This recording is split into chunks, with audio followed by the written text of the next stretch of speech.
Démissionner pour la salade? Je comprends pas. Il y en avait un, Sanofi Pasteur, chef d'équipe de nuit. Ils ont des primes intéressement à 15 000 euros. Ils ont le self gratuit. Ils sont tous propriétaires. Le mec, il a démissionné parce qu'il faisait pas ses salades à l'heure. C'est une blague. Quand vous voyez les commentaires de ce genre de vidéo et que vous voyez que des personnes se revendiquant de l'islam qui donnent raison à ces propos, c'est là que vous comprenez que la grosse majorité des gens ne comprennent pas que le risque est déjà déterminé de base. La subsistance, donc dedans ça va comprendre ta santé, ta famille, tes biens, tes enfants, ton argent, les compétences qu'Allah va te donner, plein de choses. Elle a été déjà écrite 50 000 ans avant la création. Bien évidemment, il fallait faire les causes pour aller l'obtenir, mais le droit d'Allah, qui est exclusif à Allah et la raison pour laquelle il nous a créés, ça passe avant le fait d'aller chercher ces causes-là, sachant que dans tous les cas, ton risque ne te sera pas diminué si tu vas obéir à Allah, au contraire. Et ce n'est pas normal d'avoir plus peur de son patron que d'avoir peur de Rabbil Alamin, le Seigneur des mondes. Ce n'est pas normal d'avoir plus peur de manquer sa prime ou son salaire que la récompense, ne serait-ce que les 2 rak'at qu'il y a avant le Fajr. Ça témoigne juste d'un énorme manque d'apprentissage dans sa religion, d'une ignorance qui est vraiment trop grande, et vous pouvez, si vous voulez vous énerver, ce n'est que Allah que vous essayez de contredire à ce moment-là.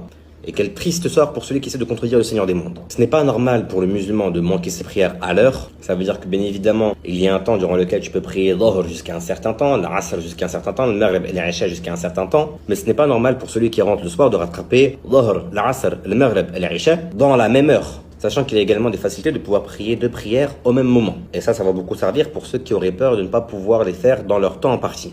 Allah subhanahu wa ta'ala nous a vraiment facilité cette religion. Et ne pensez pas que le Seigneur des mondes vous voudrait du mal dans le fait de lui obéir en temps et en heure. Au contraire. En faisant cela, vous ne vous ouvrez que davantage d'opportunités ici-bas et davantage de récompenses pour l'au-delà.